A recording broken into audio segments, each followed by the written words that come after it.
नमस्कार किसान साथियों, हम देख रहे हैं कि गेहूं की फसल में अच्छी तरीके से ग्रोथ नहीं हो रही है और पीलापन जो है वो काफी ज्यादा आ रहा है और कल्ले भी कम आ रहे हैं और गेहूं की फसल में बाली बनने की अवस्था भी चालू हो गई। तो यह क्यों हो रहा है और इसके लिए हमें अपनी गेहूं की फसल में क्या करना चाहिए, क्या ध्यान रखना चाहिए, कौन से खाद उर्वरक देना चाहिए और पानी की जो मात्रा है वो हमें कैसे देना है, कब देना है, तो इस पर हम चर्चा करेंगे।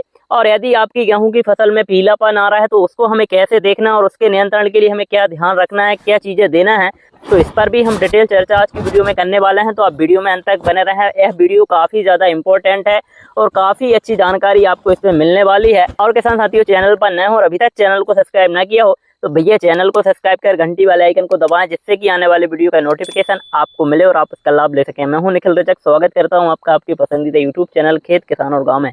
किसान साथियों, गेहूं की फसल में पीलापन की जो समस्या है वो काफी ज्यादा देखने को मिल रही है और किसान भाई इस समस्या को लेकर काफी ज्यादा परेशान है और न जाने कितने तरीके के अलग अलग तरीके के इंसेक्टिसाइड, फंगिसाइड और पीजीआर वगैरह ये सब दे रहे हैं, उसके बाद भी यह पीलेपन की जो समस्या है वो खत्म नहीं हो रही है। तो इसके लिए हमें क्या ध्यान रखना है, पहले हमें उस रोग को समझना है, क्या कोई समस्या है तो उसको समझना है, उसके बाद में हमें उसके लिए काम करना है। और ग्रोथ भी कम हो रही है गेहूं की और बाली बनने की जो अवस्था है वो भी चालू हो गई। उसको भी हम समझते हैं कि बाली बनने की अवस्था गेहूं में क्यों चालू हो रही है और इसके लिए हमें क्या ध्यान रखना है। तो सबसे पहले हम बात करते हैं कि गेहूं की फसल में पीलापन की जो समस्या है वो क्यों आ रही है और इसके नियंत्रण के लिए हम क्या करें। तो किसान साथियों, गेहूं की फसल में पीलापन की जो समस्या है वो कई कारणों से आ सकती है। तो हम कारण को समझेंगे। सबसे पहला कारण तो है कि पोषक तत्वों की कमी के कारण भी गेहूं की फसल में पीलापन आता है। नाइट्रोजन और पोटेशियम की कमी के कारण गेहूं की फसल में पीलापन की जो समस्या है वो देखने को मिलती है। दूसरा कारण है, यदि अधिक मात्रा में आपने पानी दे दिया है और खेत में कहीं भी जल भराव हो गया है तो वहां पर भी आपकी गेहूं की फसल में पीलापन आ सकता है। तो पानी की अधिक मात्रा के कारण भी गेहूं की फसल में पीलापन की जो समस्या है वो देखने को मिलती है। तीसरा जो कारण है वो है जड़ माहू मड़ूसी के कारण।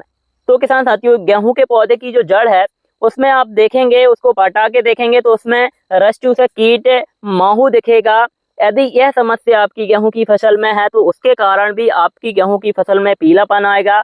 और फंगस के कारण भी गेहूं की फसल में पीलापन आता है। यदि जड़ों में फंगस है और जड़ काली पड़ रही है तो उसके कारण भी गेहूं की फसल में पीलापन की जो समस्या है वो देखने को मिलती है। तो सबसे पहले तो हमें अपने गेहूं की फसल में यह चारों कारण में से कोई भी एक कारण को देखना है। यदि इन चारों कारण में से कोई भी एक कारण है तो आप गेहूं की फसल में उसके नियंत्रण के लिए वह कार्य करें। और किसान साथियों, गेहूं की फसल में पीलापन की जो समस्या है वह गेहूं में जिंक की कमी के कारण भी होती है। यदि नाइट्रोजन की कमी के कारण गेहूं में पीलापन आ रहा है तो गेहूं की पौधे की जो पत्तियां हैं वो नीचे से पीली पड़ेंगी और नीचे वाली जो पत्तियां हैं वह पीली पड़ेंगी। यदि इस तरह से नीचे वाली पत्तियां पीली पड़ रही हैं तो आप समझिएगा कि गेहूं की फसल में नाइट्रोजन की कमी है, तो हमें नाइट्रोजन की पूर्ति करना है। और यदि ऊपर से गेहूं की फसल में पीलापन आ रहा है, जिस तरह की अब मैं दिखाने वाला हूं आपको, यदि इस तरह से ऊपर से लीफ पीली पड़ रही हैं तो आप समझिएगा कि जिंक की कमी के कारण यह पत्तियां पीली पड़ रही हैं। तो यदि गेहूं की फसल में जिंक नहीं दिया है तो आप जिंक दे दें।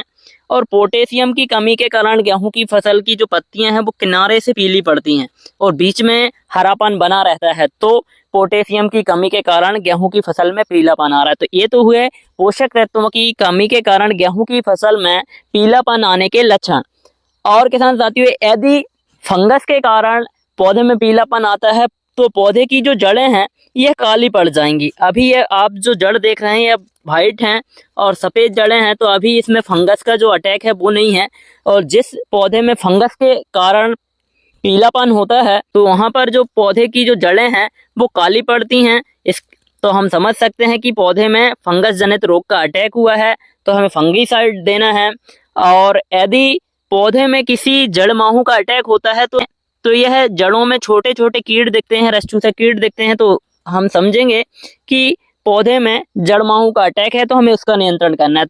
तो किसान साथियों, आपने वीडियो में देखा कि किस तरीके से हम समझ सकते हैं कि हमारी गेहूं की फसल में पीलापन की जो समस्या है वो किस तरीके से आ रही है और हम उसको कैसे समझें और फिर उसका नियंत्रण हमें उसी तरीके से करना है। यदि नाइट्रोजन की कमी के कारण पीलापन आ रहा है तो आप नाइट्रोजन की पूर्ति करें। यदि जिंक की कमी के कारण पीलापन आ रहा है तो आप जिंक की मात्रा दें। यदि पोटेशियम की कमी के कारण पीलापन आ रहा है तो आप पोटेशियम की पूर्ति करें। यदि फंगस जनित रोग हैं, जड़ काली पड़ रही है तो फंगीसाइड दें, ऑर्गेनिक फंगीसाइड दें, ट्राइकोडर्मा सूडोमोनास दें। यदि आपकी गेहूं की फसल में जड़ माहू का अटैक हुआ है तो आप बिवेरिया बेसियाना 1 लीटर 200 लीटर पानी में 1 केजी गुड़ डाल के फर्मेंट कर लें, और मेटारेजा मैनेसोपली 1 लीटर को 200 लीटर पानी में डाल के फर्मेंट कर लें। और दोनों को फर्मेंट करने के बाद में पानी जब आप गेहूं की फसल में दे रहे हों तो आप इनको अपनी गेहूं की फसल में चला दें। तो इससे क्या होगा, यह जो मित्र फंगस हैं यह जड़ माहू को अपना भोजन बना लेंगे और जड़ माहू को यह प्राकृतिक तरीके से, बायोलॉजिकल तरीके से ख़त्म करेंगे।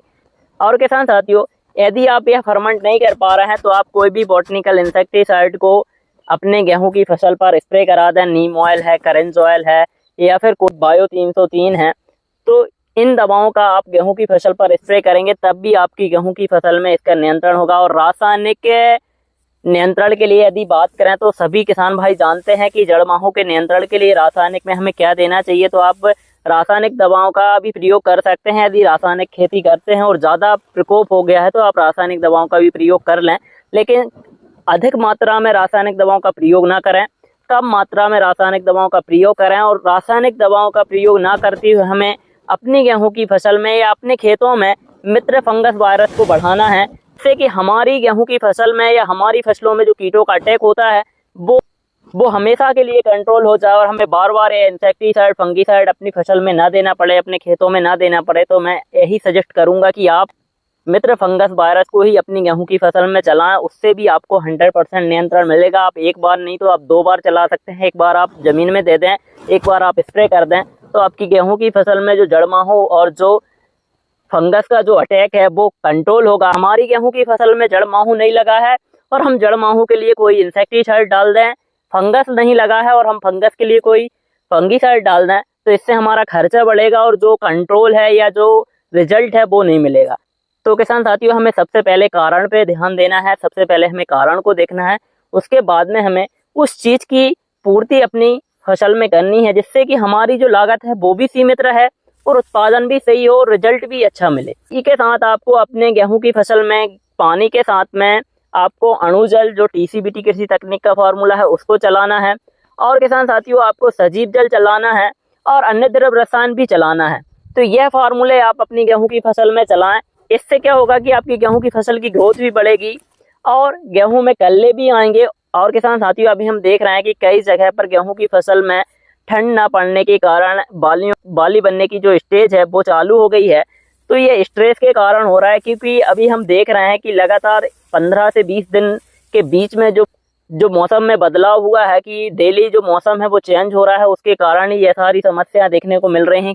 रात का जो टेम्परेचर है वो भी बढ़ रहा है और दिन का टेम्परेचर भी 30 से 32 तक जा रहा है। तो इसके कारण क्या है कि गेहूं की फसल में स्ट्रेस आता है और स्ट्रेस के कारण ही ये सारी समस्याएं देखने को मिल रही हैं। और किसान साथियों, गेहूं की फसल में इस स्ट्रेस को कम करने के लिए मीठा जैव रसायन 10 लीटर प्रति एकड़ के हिसाब से आप सिंचाई से दें और 2 लीटर प्रति एकड़ के हिसाब से आप स्प्रे में भी प्रयोग करें। तो आप देखेंगे कि गेहूं की फसल की जो लीफ हैं वो बढ़ जाएंगी और ग्रोथ भी बढ़ेगी और पौधा पूरा ग्रीन हो जाएगा, हरा गच्छ हो जाएगा और अपनी ग्रोथ को पकड़ लेगा और आपका जो उत्पादन है वो भी बढ़ेगा, लागत भी कम होगी। तो किसान साथियों, वीडियो में दी गई जानकारी यदि आपको अच्छी लगी हो, वीडियो पसंद आया हो, तो भैया वीडियो को लाइक करें और चैनल पर नए हो और अभी तक चैनल को सब्सक्राइब ना किया हो तो भैया चैनल को सब्सक्राइब कर लें, घंटी वाले आइकन को दबाएं, जिससे कि आने वाले वीडियो का नोटिफिकेशन आपको मिले और आप उसका लाभ ले सकें। धन्यवाद, मिलते हैं नई वीडियो में, जब तक के लिए जय जवान जय किसान।